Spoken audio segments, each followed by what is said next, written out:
Welcome, everybody, and thank you so much for joining us today. So pleased to be here with you today.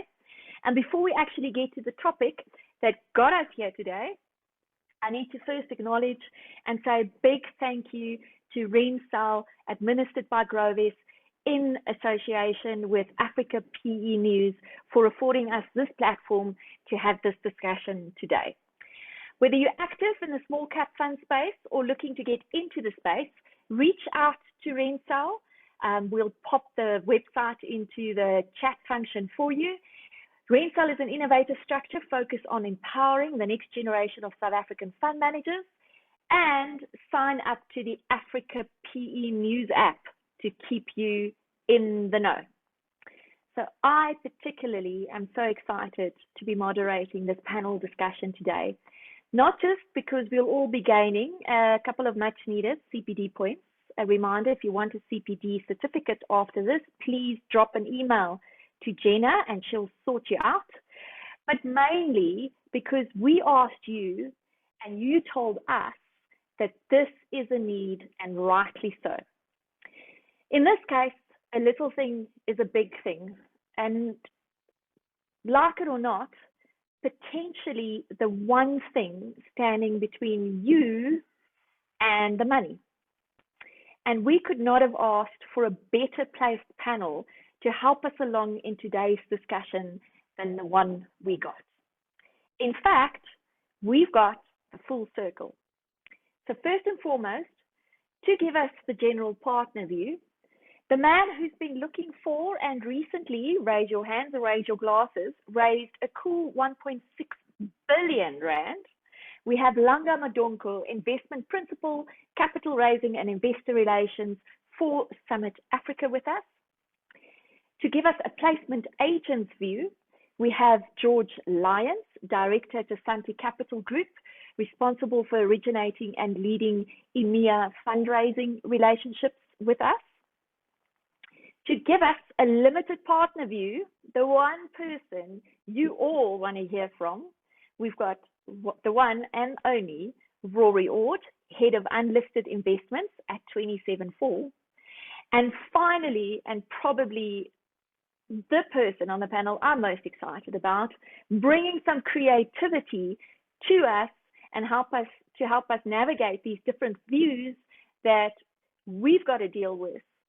He is the man with all the tools, Kevin Dyke, head of the Missing Link Academy, and who, and I cannot say this any better than his one-liner on his LinkedIn profile, is all about helping us suck less at presenting. So thank you so much for joining us, panelists. I'm going to do a 60 seconds around the table with each one of you to give you an opportunity to introduce yourself. And I'm going to ask Langa to go first. Okay, thank you so much, Mel. Good afternoon, everyone. My name is Langa Madonko. As Mel said, I'm the head of investor relations and capital raising at Summit Africa, a private equity fund, an alternative investment manager. Private equity fund currently manages 1.6 billion. And I'm also the deputy president of the Association of Black Securities and Investment Professionals and a director at the South African Venture Capital and Private Equity Association. And I obviously have to give a shout out to Rory because effectively he's my boss. Thank you for the investment, Rory.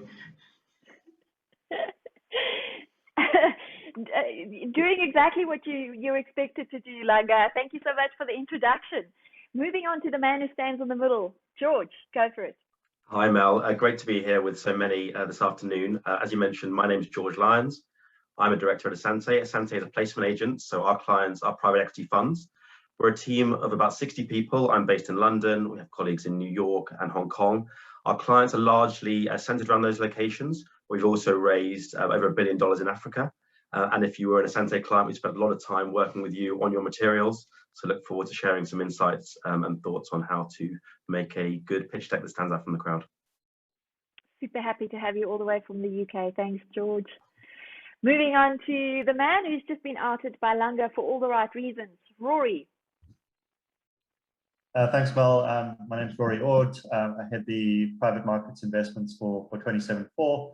So my day job really is to look at different types of private markets funds and ultimately decide which ones to either invest in for our discretionary funds that we manage, or which ones to recommend where we have advisory mandates with clients. So it's really a lot of sifting and filtering, and because of that, we get a lot of pitches. Yeah, quite happy to be here to be able to give some feedback on that, the kind of things we get. Yeah, we must commend you for being here today, Rory. It's so nice to have a limited partner who's actually invested in the space with us today to help us on this journey of discovery.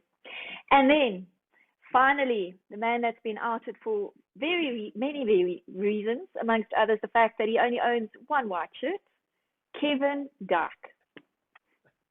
Thanks so much, Mel. Yes, so I'm here today because we at Mitigating Link, we completely want to go to war with people presenting badly. And as you so eloquently put it, we are here to help people suck less at pitching, presenting, talking in public, and making sure that when you are in front of an audience, you actually drive them to an action. And that's what I'm here today to do.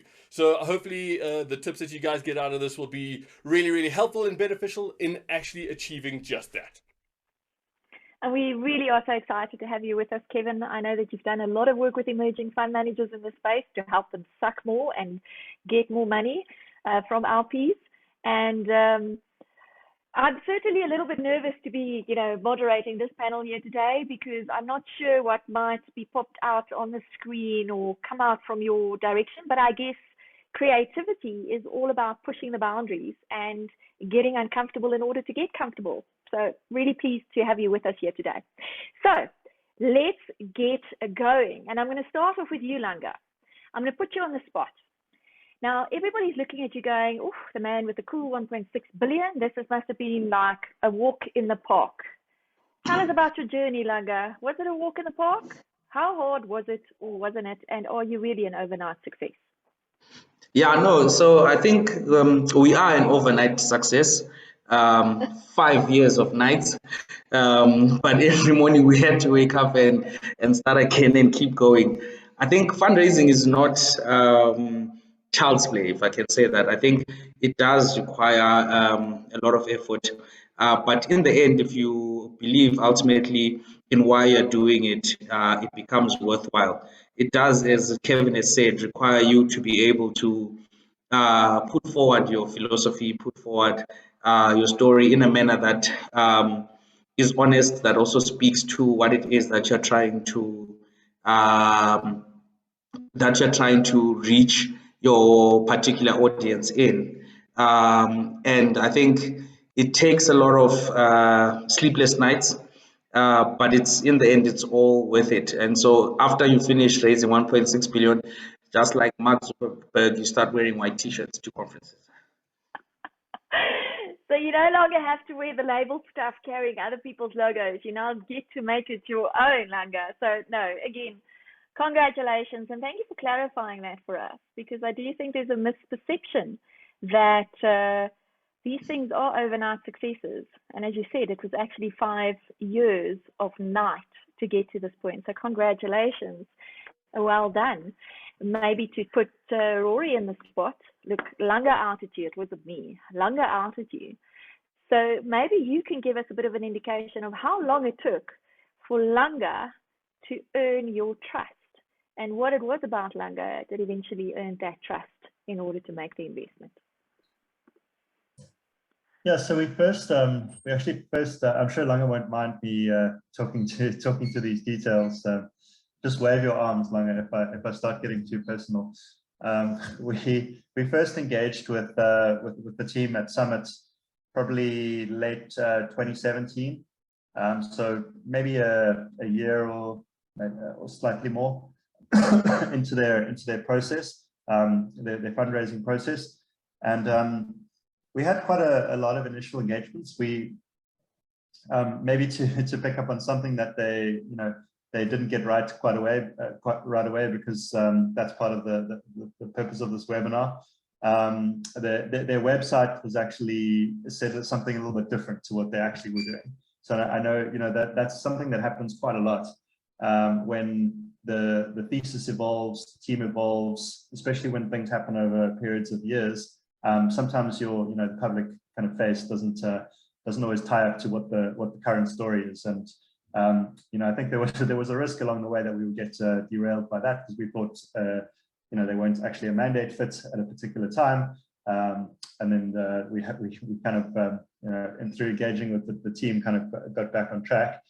But it takes a long time, and it varies a lot by investor. I think we at 27.4 we're more on the detailed end of the spectrum in what we do during our process and our due diligence. We're not quite at the development finance institution level with all of their different teams and specialists, but I think probably amongst the local LPs we're on the detailed end of things. So our process does take a long time. So maybe just to set out a couple of steps. Often, because we get a lot of pitches, we get a lot of people are contacting us all the time, as you might imagine. So we have to kind of follow some filtering processes, and I'm really interested to hear what Kevin's got to say around kind of his views on how to make something stand out, because that is actually what you're doing. When you contact someone like me and you say everyone asks for a meeting, we say we're not going to have a meeting because we don't know anything about you. And if we took meetings with everyone, then we'd do nothing but take meetings from people. So kind of what you're doing first is whatever you're sending first is you're trying to differentiate yourself. You're trying to give a reason for us to care more, to have the next meeting. And I think that's kind of, it sounds obvious, but I think that's what is quite misunderstood. That sometimes people ask us, why not us? But it's mostly, the question is not that. It's not that at all. There's nothing against your particular thing. It's just that there wasn't a why. There wasn't enough of a reason to go further. So yeah, it's actually all about differentiation in those initial meetings, and then all of the detail after that kind of comes later down the line. And all of our fund managers who we've backed have been able to differentiate that and kind of get us to the next step where we can really get to know them. Wow. Okay, so it's not personal in any way. It's all about differentiating yourself. Okay, so I see, and I've added it to the screen there. I see we've got quite a couple of fund managers and general partners here with us today. So this is like super important. And guys, I'm seeing you raise your hands. I'm going to let the panel chat for a bit, and then we'll get to Q&A. And if you really feel like asking your question in person, you can put your hand up then. So I'm going to stop sharing this for a moment. Now, Kevin, I know you are absolutely burning to get involved in this conversation, because I heard two things there that you are forever hammering on. I heard the one thing around messaging, consistent messaging. Do you actually understand your story? And are you consistently messaging it to everybody that you meet on all the platforms that you own? And then the second thing I heard there is differentiation. And I've seen you hammer this into guys like over and over and over again. So the floor is yours. Go. This, and you've built it up really, really nicely. And Rory, I completely agree with you. Is that it's not you, it's what makes you different. And so many times people walk in there without understanding the proper way to express what it is that they do. So what they do, and I suppose apologize for the do, but what they do is they walk in there talking about themselves. Okay, it's what we call a wee presentation. They walk in, they say, we do this and we do that and we do the next thing and we've been doing it for this long. And the people like Rory are sitting there going, cool, but how does this affect me? It's got nothing to do with me. So whenever you approach a pitch or an idea of your narrative, you need to think of yourself as Getafix from Asterix and Obelix. Getafix is the guy who makes the potion that makes Asterix this amazing superhero. But Asterix is the superhero. The other person, your audience, they're the superhero, not you. You're the one who provides them with the potion to make sure that they are the hero at the end of the day. And what we do is we help people structure this content. And we've got a 4-step bulletproof, battle-tested process to make sure that you always achieve just that. It's what we call our action framework. The very first thing you need to do is you need to give your audience a reason to care. What's the problem? What is the issue that people kind of, the specific to your audience, that they find relative to them? Once you explain that, it makes everything else so much easier. Because then you can give them a reason to believe.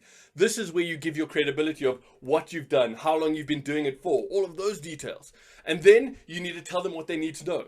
What is the process? What does this mean for them? How does it involve them? What does that look like? And then lastly, you need to tell them what they need to do. What is that thing that they need to do when they leave that room?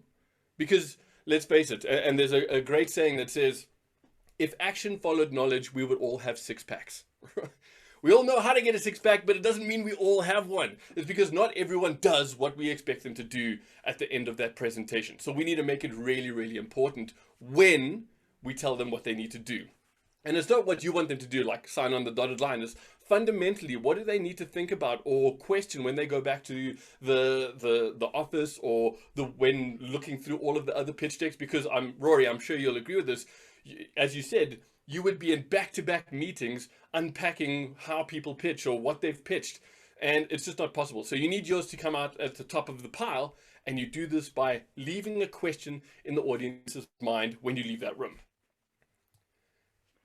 Mel? I love this. Wee presentation, get a fix, and your audience is the superhero. Right, so it's not about you. It's about your audience. It's about the LP. Do you know who the LP is? Do you know whether he owns more than one white shirt? Do you know whether he's actually got a check that he can write for you? All of those good things. Do you know those things? So maybe, let me flip this to you, George. Now, you're the guy who sits in the middle. No, I'm getting, listen, Kev, you're like outdoing all of us today with all of these smart little icons and chuttertjies, like, this is what you need in your life, guys. This is what you need. You need Kevin to tell you where to find those cool icons so that you can wow your people too. So stop distracting me, Kevin. I need to get to George. And George, my question to you is, as the guy who sits in the middle, the intermediary between the guys asking for the money and the guys needing the money, does this strike a chord? Is this what you're seeing? And is this what you're trying to get your GPs to understand? Yeah, great question. So Kevin, I've never actually heard someone present it in that way. So it's quite an interesting take on things. I would say that the majority of the investors that we speak to, big institutions who are deploying, programmatically every year, a set amount of money, focusing maybe 80% in North America and Europe, 20% rest of the world, they normally have a very formulaic approach. So the reason to care is it's their job to make 10 investments a year. 8 of those 10 will be re-ups. You'll have 2 to 3 new. Of those 2 to 3 new, they're looking for the best teams, the best track records, and differentiation. It's all about that. And so, I would say actually taking a step back, the majority of what we do is look at the formulaic approach and try and overlay that. So it's not quite as engaging as the way you put it, and actually think of investors more like, okay, how is their mandate? They're looking for, as I say, in a program-based approach for certain sizes, certain geographies, certain sectors. And it's our job as a placement agent to show them the opportunities that are relevant to that mandate. And I would say actually most of our presentations, I was looking before this panel to do some preparation, most of them actually follow quite a formulaic approach. So we're talking today about the pitch book, and they pretty much all follow the same thing. Who are we? Who's our team? What's our strategy? What's our track record? And what are we going to do going forward? And then I think when you kind of through the door to someone that's got a mandate to invest in an opportunity that ticks those boxes, then you look to bring out the differentiation, use some of the tricks that you mentioned to make it more interesting, because investors hear hundreds of pitches a month, and if they're all following the same formula, it gets very boring very quickly, and then there's no follow-up. So in short, I think it's a pretty novel approach that Kevin is mentioning in terms of how to make it more interesting. But so we would take a slightly more formulaic approach, I think, initially, and then look to use some of Kevin's techniques in terms of reason to care, believe, know, and how, but put it in a slightly different way. So that's interesting. So Kevin, you're being put on the spot here by George. So George is saying, formula, we want to see it in a particular way, and you're going,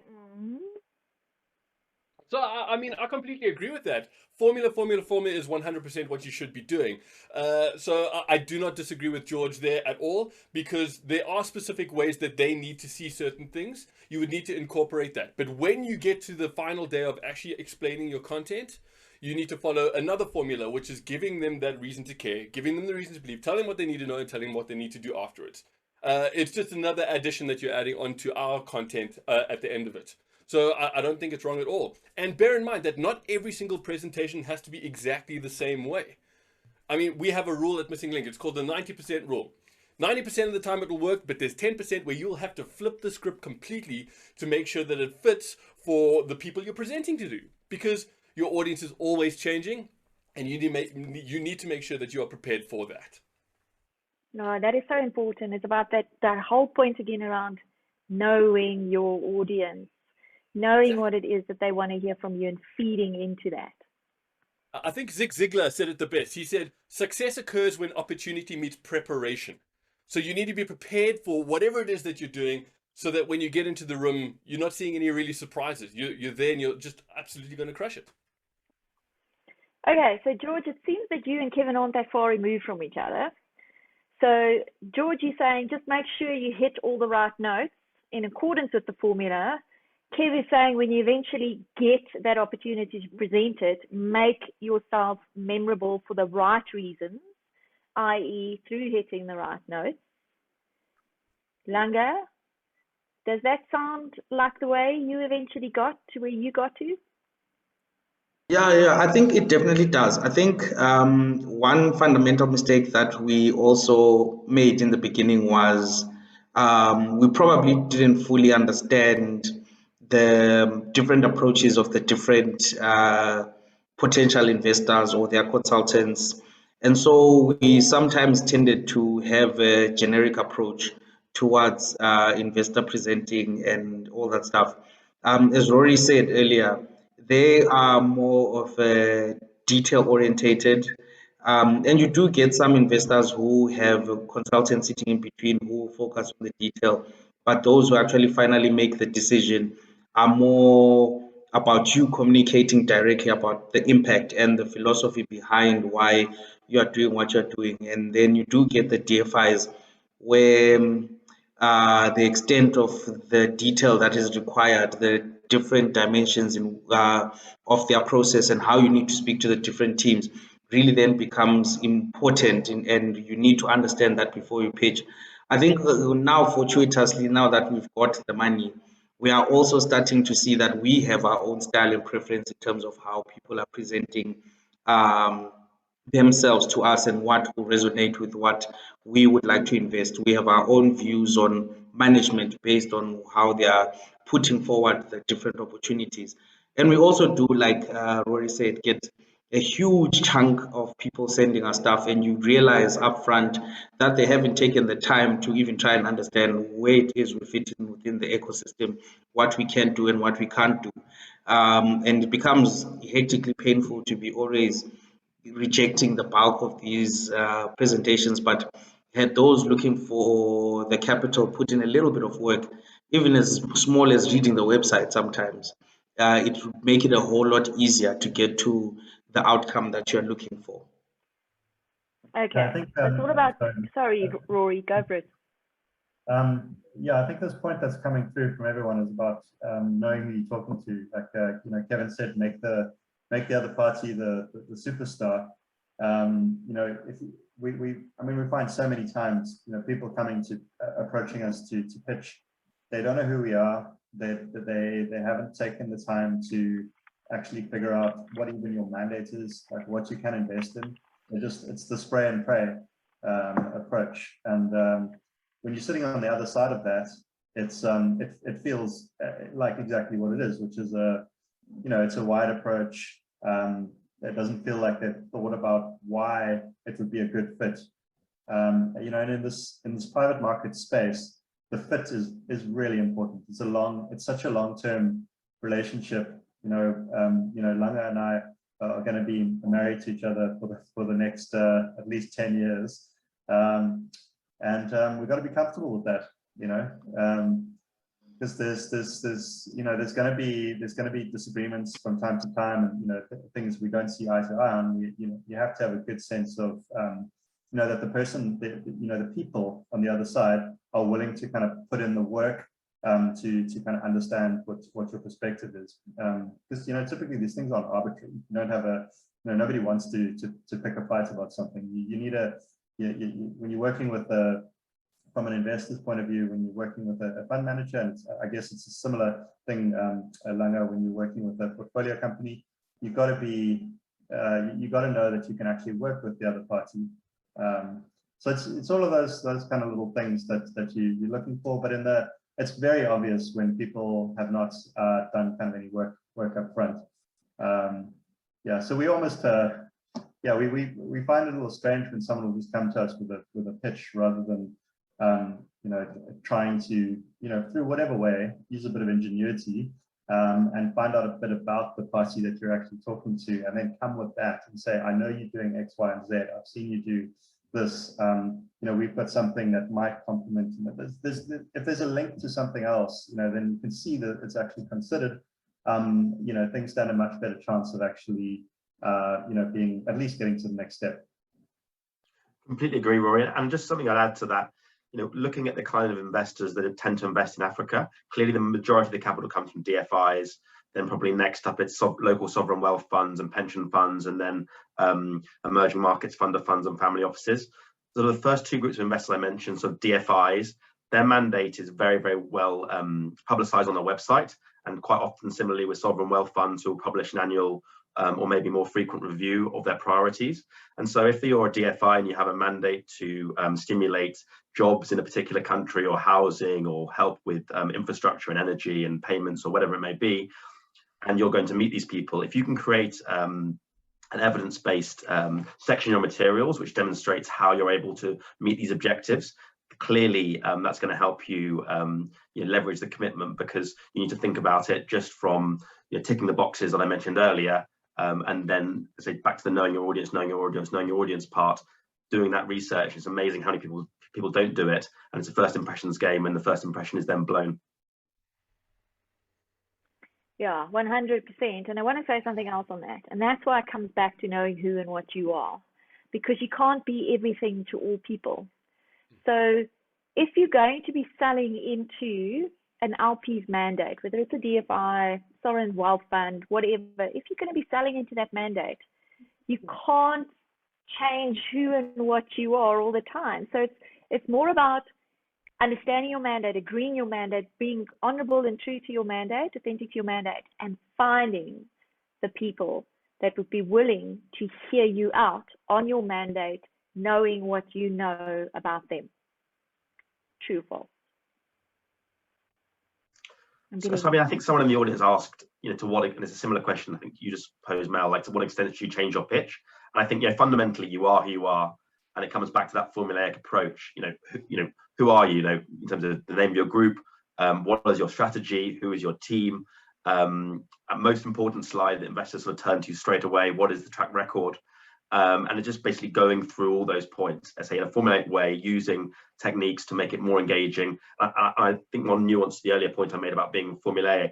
Remember, we're just using the pitch book to kind of get in the front door. The best pitches quite often, particularly when they're given in this medium over Teams and Zoom because of COVID, are actually when you don't even open the presentation. And then you can actually have more of a conversation, give that sort of quick high-level elevator pitch of who you are, and then go into the details. But to the question of, do you change the pitch? You know, absolutely, but staying true to who you are, because you can't change your spots. But it really comes down to, you know, how credible is your team, how credible is your track record, and is your strategy on the mandate for the investor. And if you're ticking those boxes, then you obviously maximize your chances. The golden triangle. Can the team execute on the mandate that it's put to the investor, and does the pipeline waiting on that mandate support the execution of that mandate? All right, okay, so you hit on something interesting there, George, which is this whole pandemic, I guess, accelerated preference for these virtual engagements like we're having right now. Now, it's hard to gauge the other party through a virtual engagement, and it's hard to make yourself stand out in a virtual engagement because you don't have that physical presence. You can't read the person in the room. I'm looking for some tips for our audience here today. How do you navigate that virtual engagement? How do you know whether people are actually hearing you, and how do you help them to hear you in a virtual space? Kevin's hand's gone up. Go for it, Kevin. Cool, thanks, Mel. So there are so many things that you can do, and there are so many like little things that make a big difference when it's online. And I completely agree with you that it is incredibly difficult to know how the person on the other side of that screen is dealing with your what it is you're presenting. How do you see that they are actually experiencing exactly what you're kind of putting down? So the one thing that you need to bear in mind is that your audience's needs don't change just because it's online. They still need to hear that perfect triangle that George explained, 100%. So we still need to go through that content. But there are a couple of things that we can do to make us stand out. The first one of those is stand. Stand and present. I mean, so many times you wouldn't go onto a Zoom call and watch a comedian sit down and present his content. He would stand and deliver that detail. Now, why would it be any different for you and you're pitching? One, it lets your audience know that you care. And two, it lets your body know that you care as well. The benefits of standing and presenting are like, there's so many. One, the biggest one is your diaphragm. Because your diaphragm's in a much better space, you speak better, you're more clearer when you deliver your content, and you're not hyperventilating to get through that content, which makes you slower and more, it makes it just so much easier for you to be heard when you're going through that content. Another thing that is really, really important is to get as much interaction as possible. Use the chat. Use the ability to say, oh, as you can see on the next slide here, or as George said, if it's more of that conversational style, ask questions. Get them as much involved as possible in your pitch. What do you guys think about this? How would this be for you? All these questions are really, really important. And those are just like a couple of the ones that we go through in our training to make sure that people pitch better when online or in person. Kevin, I love that. The one thing you didn't say, and it's the one thing that the guys who sit in training with me will know, don't you dare not switch on your camera. I don't care whether your bandwidth is terrifyingly low or whatever, then go and find a spot with better bandwidth. But if you want an LP to say, well, maybe we should ask George, Rory, if the guy doesn't switch on his, or the guy or the girl doesn't switch on his or her camera, what are you going to do? I mean, always, if you're a GP presenting to an investor, you always have the camera on. Sometimes actually you have a situation where the LP doesn't fancy showing themselves to you, and that can be actually quite hard when you're presenting to, you know, a black screen. But obviously, always have your camera on. And I would say, you know, that being able to present in this way is amazing for this industry that's so inefficient.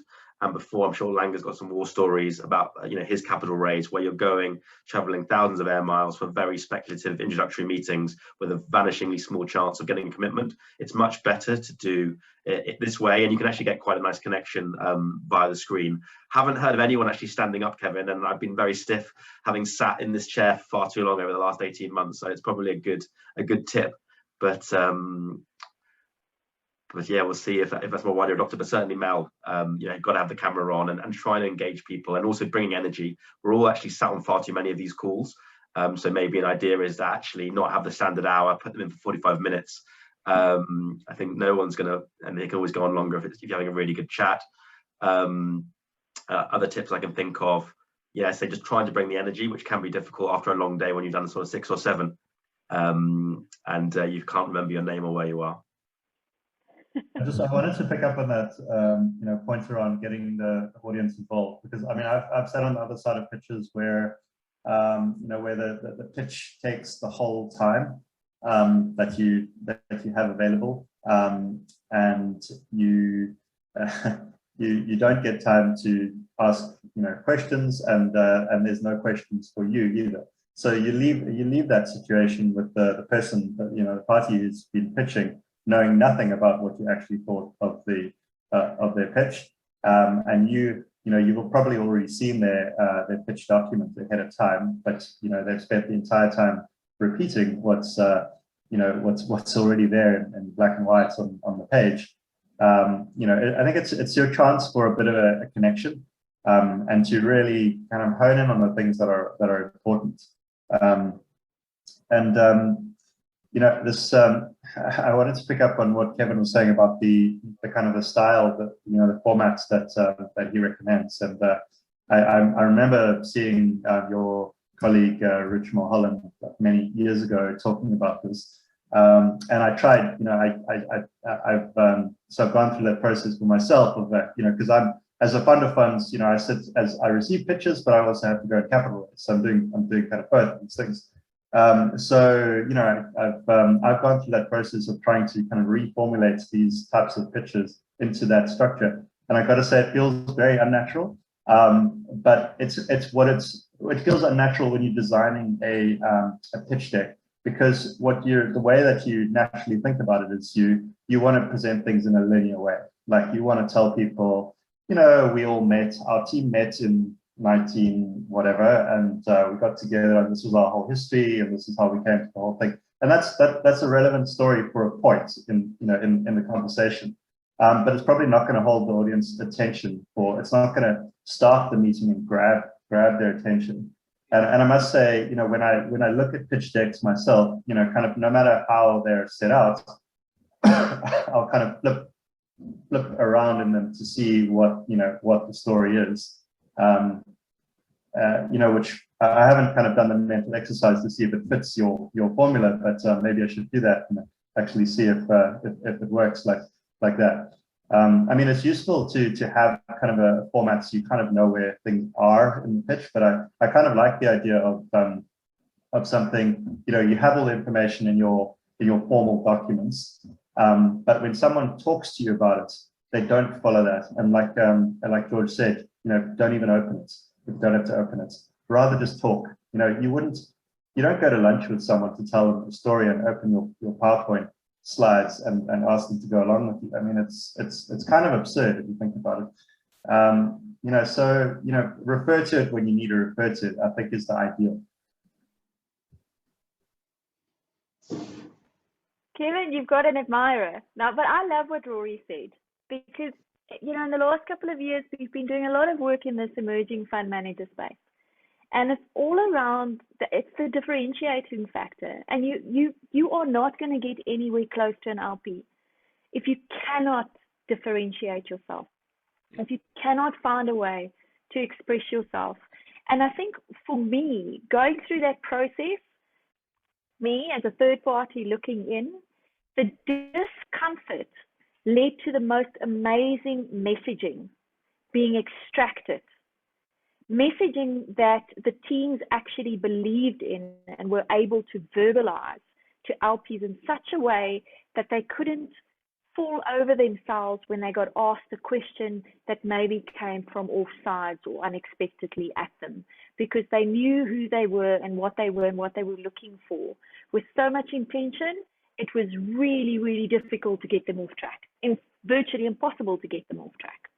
So I almost want to challenge in this session, I want to challenge the LPs to also think about it slightly differently, to think about, you've got the info, you know how it is, who and what you're dealing with.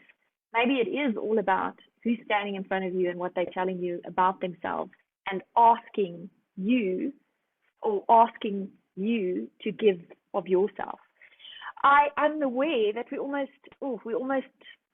only got 15 minutes left, and this is such a great panel that I wanted to see if anybody in the audience wanted to ask a question. I'm aware there's some in the Q&A box, and I want the guys to have a look at that as well.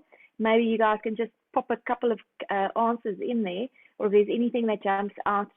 Yeah, Isabel, that's a good question. How many slides is a good number? That's a tough one. Rory, George?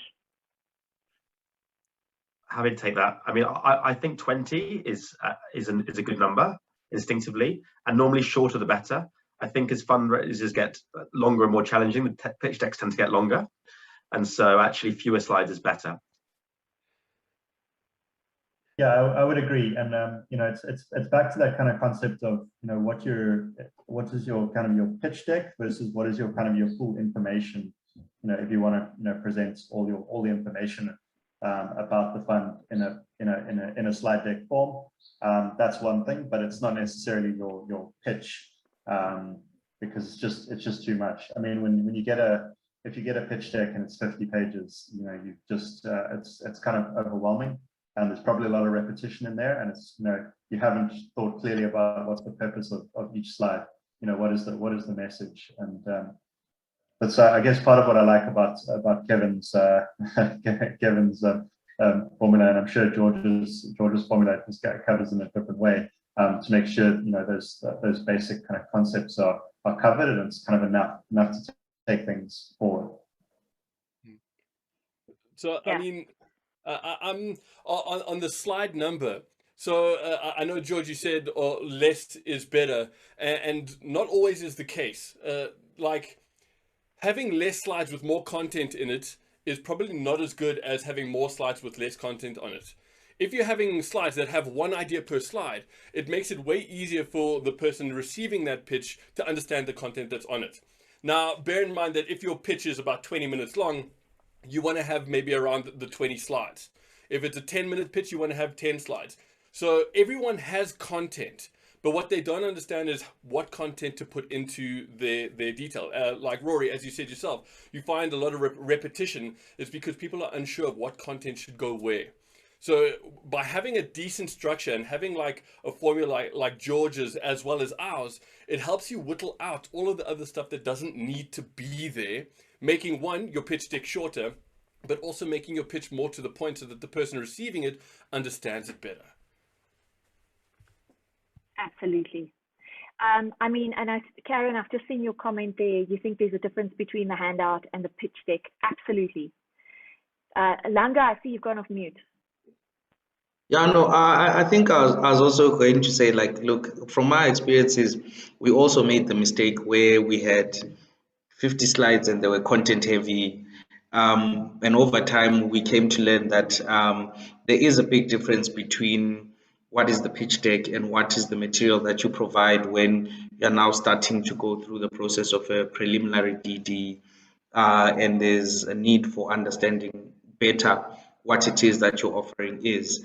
And I think I tend to agree with Kevin that, like, what I found is that at certain stages, investors choose rather to pay attention when you are not as content heavy, it's not too wordy, because I think it does become rather overwhelming, particularly in a point of time. And then I also share the same sentiment as Rory, that, like, sometimes don't open the presentation. You've sent it ahead of time. People have seen it. They have an appreciation for what it is. Talk to it. I think we found ourselves in a situation where one of the asset consultants made mention of the fact that at a point in time where actually, first and foremost, Tommy's laptop wouldn't go on. Secondly, the projector in the room wouldn't go on. Thirdly, we had not printed out the presentation because the fund we're presenting to all insisted that they were all connected digitally. And we now had to present from what we know and what we've come to understand about our own presentation. And afterwards, the consultants and the fund were like, this is actually how presentations should be done.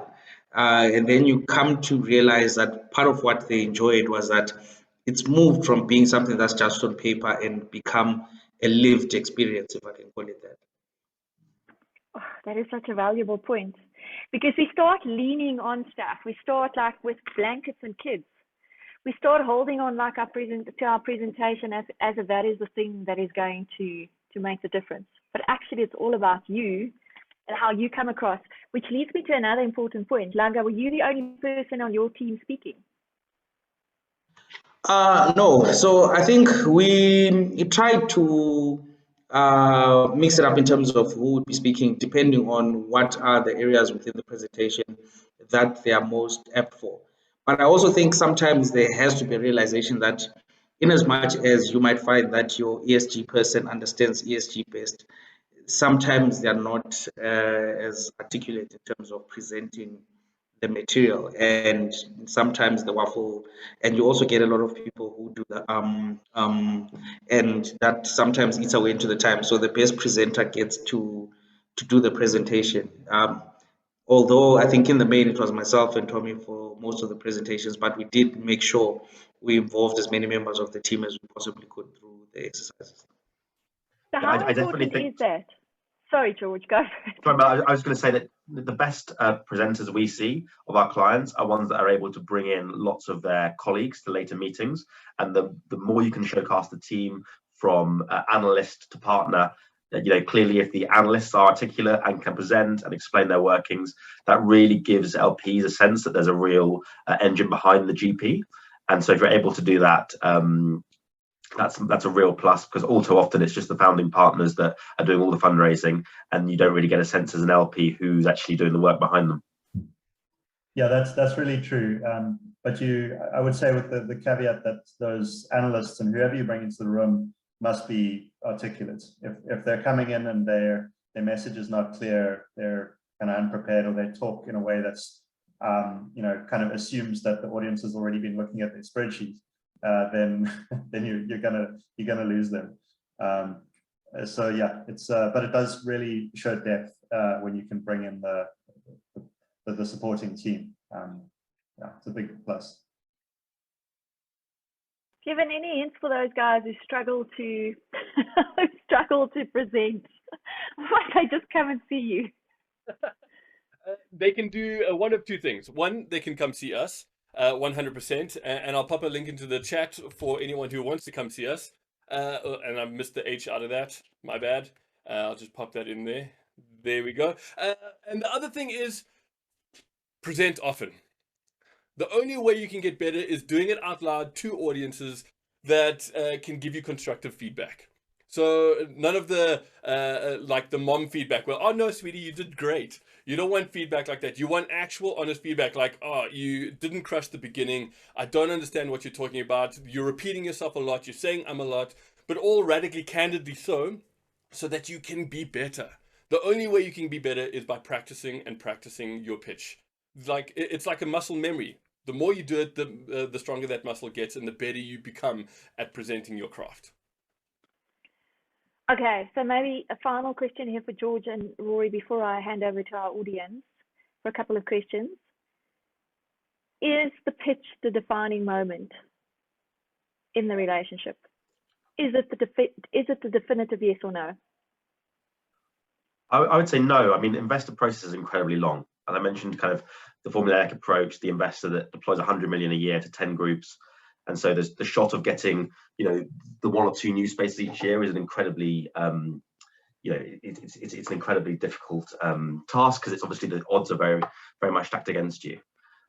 But these investors have long processes. So, stage 1 might be for your agent, placement agent, if you have one like us, to send a presentation in, get the first meeting. And then thereafter, even if they're like, yeah, we like it, we're going to do work, it typically takes at least 3, if not 6 months to complete the process. And so, even if, you have a wobble on the pitch, you can clearly perfect it. And also LPs are trained, to look beyond maybe a bad pitch. Someone, just because you're not on your A game one day doesn't mean you're not investable.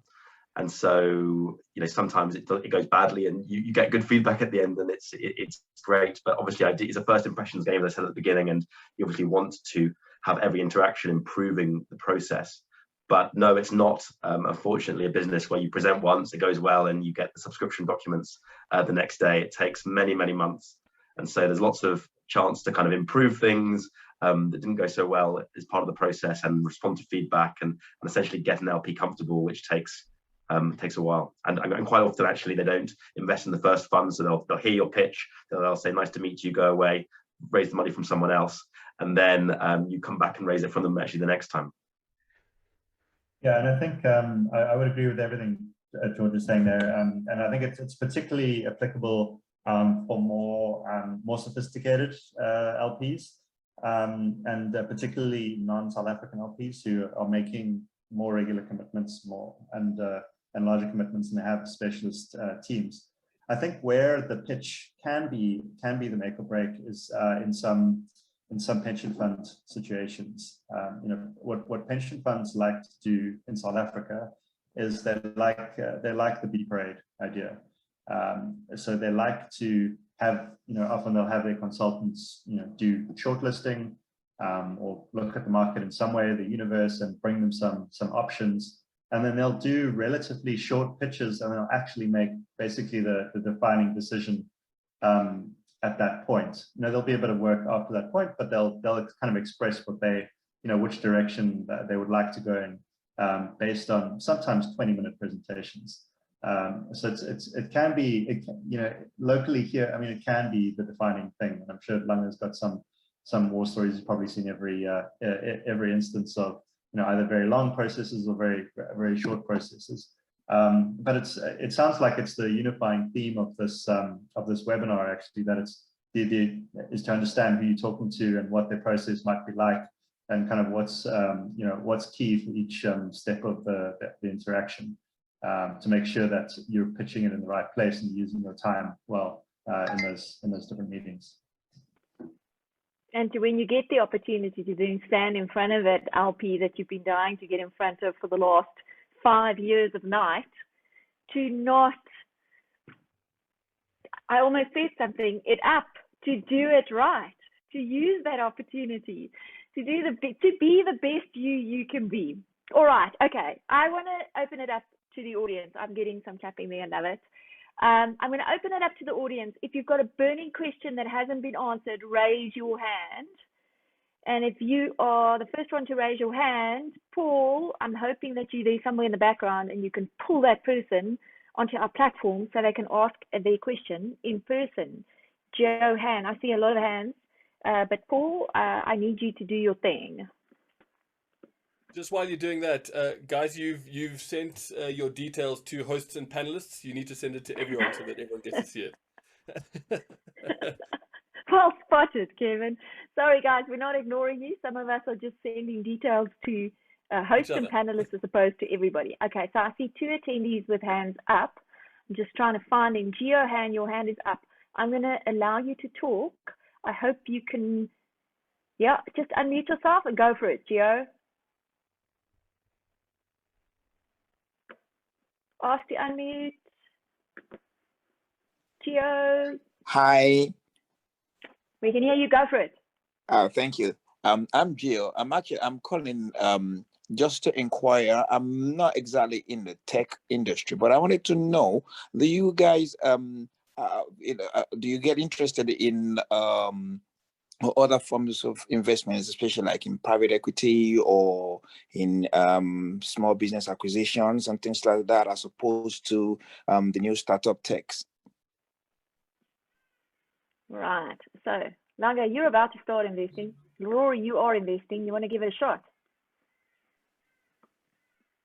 Yeah, so this, I think, ties into this point around kind of understanding who your potential investors are and what their mandates are.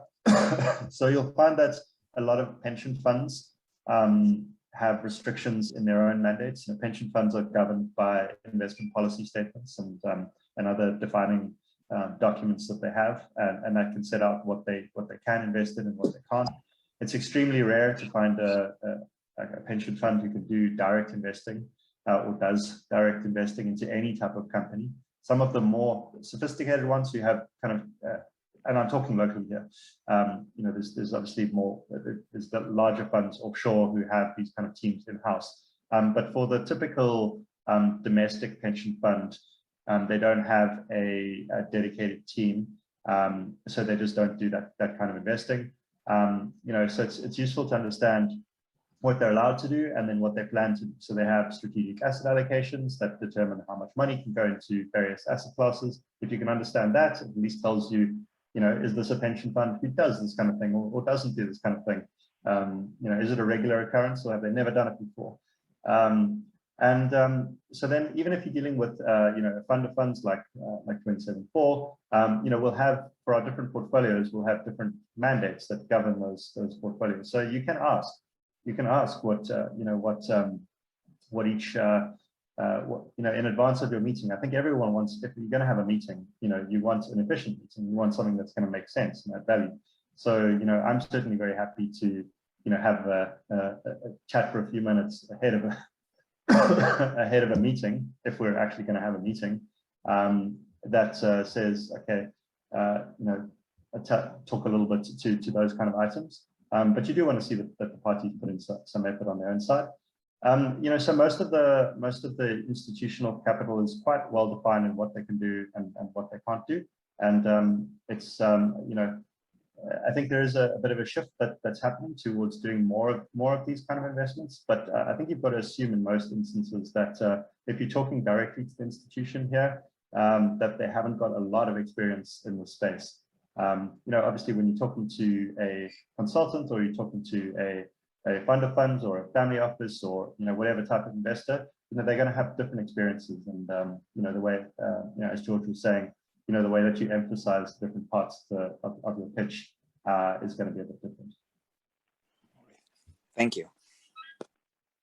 Right. Okay, Memphis. I've given you the opportunity to ask your question. You just need to unmute yourself. Memphis, you with us? Memphis, go for it if you want to ask your question. There we go. Unmute yourself. Go for it. Ooh, Memphis got stage fright. I'm going to have to send Memphis to you, Kevin. Right. Okay. Memphis, we can't seem to unmute you. You're not unmuting, so we're not going to get to you today. So Nangamzo, go for it. Do I join as a panelist or stay, or what happens? There's something on my screen. I'm not sure what I'm supposed to do with it. I can promote you to panelist, Nangamzo. There we go. I've just promoted you to panelist. Come join us on the floor here. We can hear you. Go for it. Okay. And switch on your camera if you're so inclined.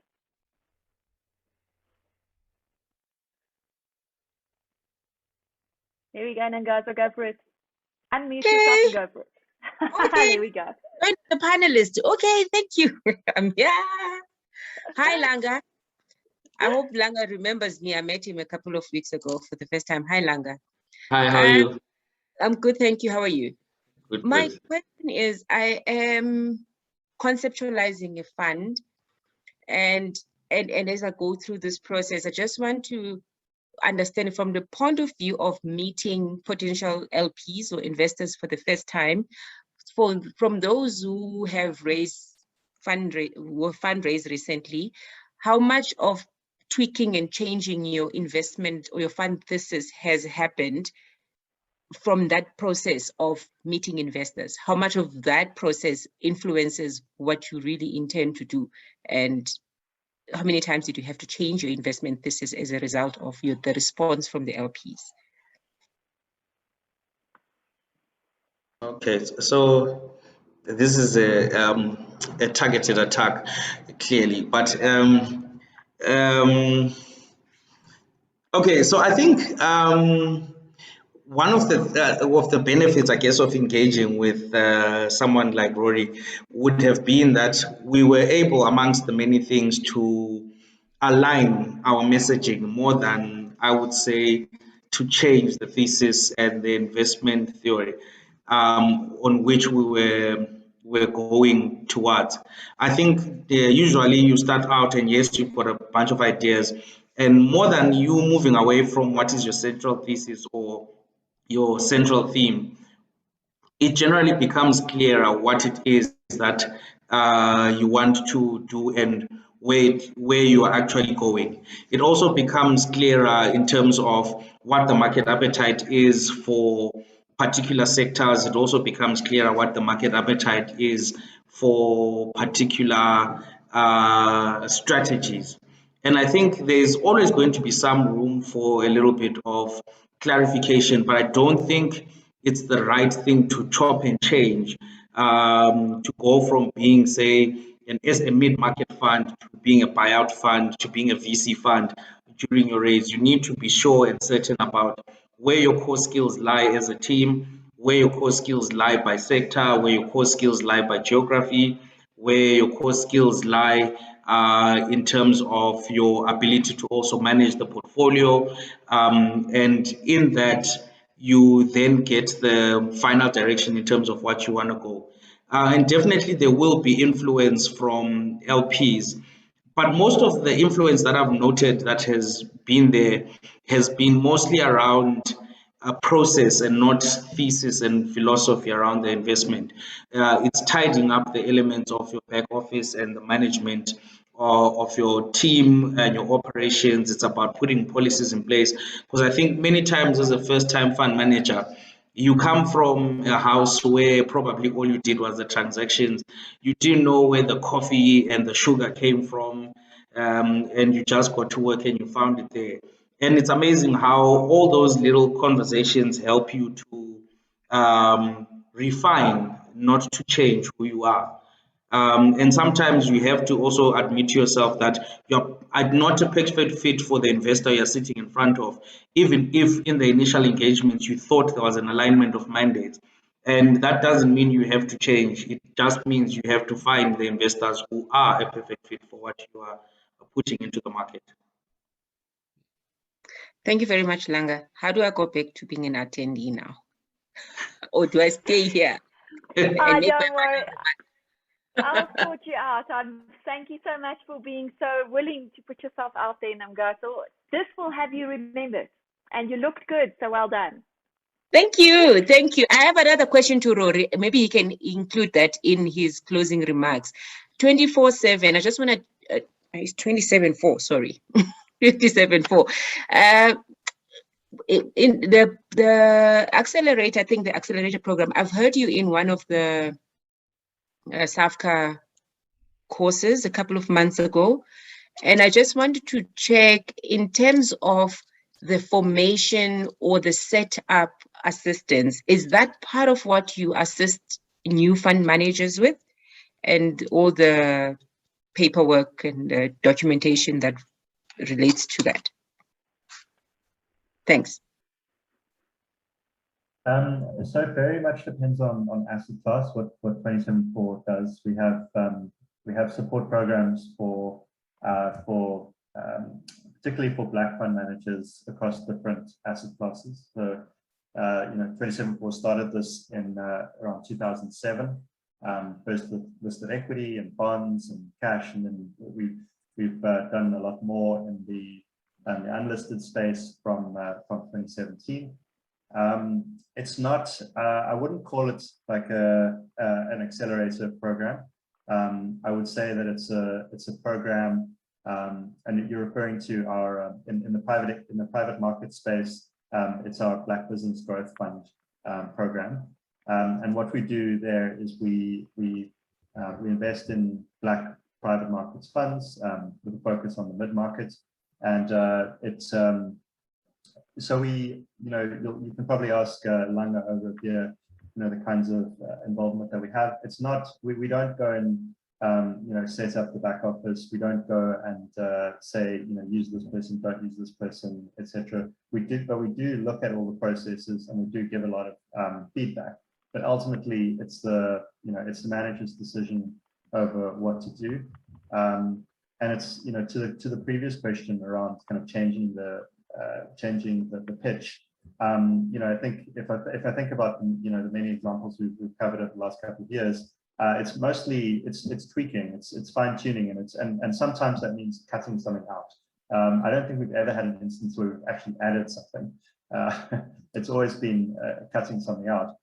To make it a bit, either because there's mandate fit issues, or because it's just, we think it's too much for the manager to look at. When we've seen other people try to do such wide strategies.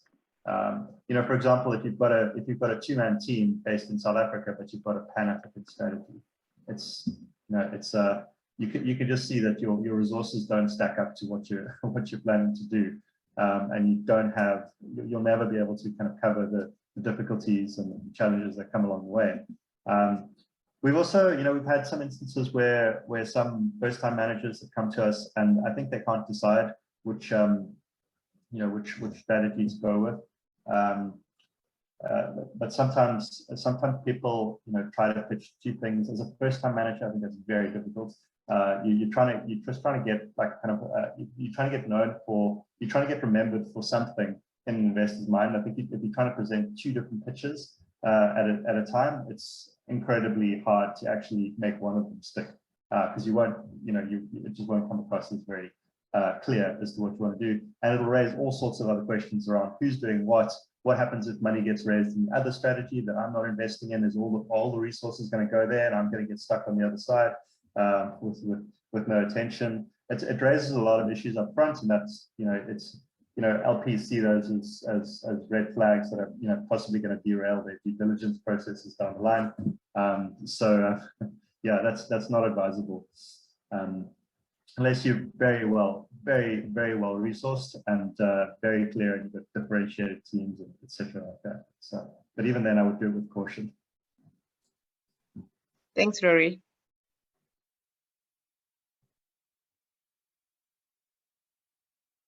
You're on mute, Mel. I did you're on mute. Was bound to happen eventually. So Namgato, thank you so much for being brave enough to ask the question twice from an LP nogal. And thank you for answering it with so much detail, Rory, because I think everybody has those type of questions. And maybe just to add on to that, guys, it's about the team, it's about your mandate, and it's about whether you've got pipeline to support your mandate. And the thing holding it together is the team. And if the team cannot execute on that mandate or find the pipeline that will feed the mandate, you're not telling the right story, or you don't have the right team. So either you need to put a different team together to stick to the mandate, or you need to change your mandate so the team can actually support the mandate. But if you don't get that golden triangle right, the guys are not going to be able to say yes. And make sure that your pitch decks reflect that. Make sure that you can show that in your pitch decks. Make sure that they know that you are the best team to execute on this mandate, that you've got the pipeline to feed the mandate, and this team is going to make it happen. All right. Okay. So we're over time, but I think it was useful to go over time. I am going to allow every single panelist a last comment. And the last comment, please, is if there is anything that you could share with the emerging managers on this call today that you think will change the way they think about you and the way they think about pitching to you, what would it be? I'm going to start in the same way that I started this conversation. So I'm going to start with the guys who asked for money and got the money. Langa, go for it. Okay. So I think the one thing that I can say is persevere. It's a long road. It will take some time. If you believe in your story and believe in yourself, eventually your story will come right and you will get there. Love it. Langa for the win. All right. George. Now, as I said, investors form a very formulaic process. So if you have the right team and track record and differentiation, you'll get there. And also focusing on those investors that have a mandate to do first-time funds. There's no point focusing on those that don't. And so really to avoid spinning your wheels and taking a very long time to raise that fund, make sure you describe those three things to the right people by speaking to people in your networks. Placement agents such as myself will always give a steer for free about who you should be thinking about. And so that would be my high level bit of advice.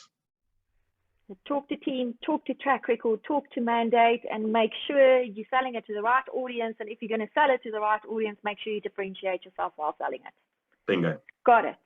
Right. Rory. Yeah, I would agree with all of that.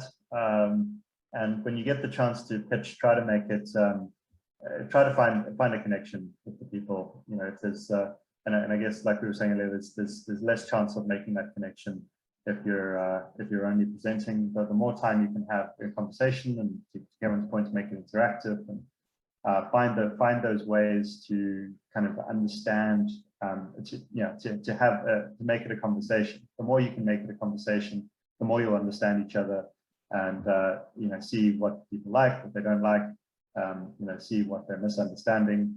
The more you can have that backwards and forwards, the better. If you're not having it, and it does, I guess, take a bit of bravery to make it happen in those meetings. You might think that it can feel a lot safer just to do your presentation, get your presentation done, feel like you did a good job doing your presentation, but not get those next steps that Kevin was talking to. You don't get that action at the end. You got to be a little bit vulnerable, a little bit brave to actually ask, where are you, and try and get the feedback. Rory's been reading Brené Brown stuff. So be vulnerable, be brave. That will lead to conversation and ultimately to understanding. Love it, love it. Rory, your wife is proud of you. She's got you sorted out. Finally, Kevin. Yes. So my final thoughts are twofold. So first of all is you need to make sure that you have a great structure up front. Now, we strongly believe at Missing Link that every single presentation pitch is written before it's designed, before it's delivered. And you need to follow that process. Otherwise, if you design it first, it's going to fall apart and you don't have a great narrative. And the great narrative is exactly what Rory and George are looking for. They really want something that's inspiring and compelling. Now, when it comes to the delivery part, and this is my point number 2, is that your audience can never enjoy receiving a presentation more than you enjoy delivering it. If you're not standing up there having fun or excited about what it is that you do, how can you expect your audience to be? So if you are, that makes your entire audience stand up and clap for you because it is something that is engaging. This is what we need to make sure that we get right whenever we pitch. I love this. I love this. It started with Langa saying, believe in yourself. It's gone to saying, guys, whatever you do, take that belief, pitch it in the right way to the right people, to Rory saying to us, be brave, engage in that conversation so you can gain the understanding, to Kevin saying to us, if you do all of those things, if you write it before you design it, before you present it, and ultimately just have fun while you're doing it, you're going to get it right. Guys, I have nothing left to say, but thank you so much for joining us today. I love this conversation. I loved how we're pushing boundaries in terms of how we think things need to be. And I want to thank our audience for being so engaging and so interactive. And finally, I want to thank Rencell, empowering the next generation of South African fund managers. And our associate partner here, African Private Equity News, go download the app, go visit the Rencell website, for making this platform available today. And we hope to see you again soon for another engaging conversation. Thank you so much, everybody. Have a fabulous evening. Thanks, guys. Thanks so much, everyone. Have a great day.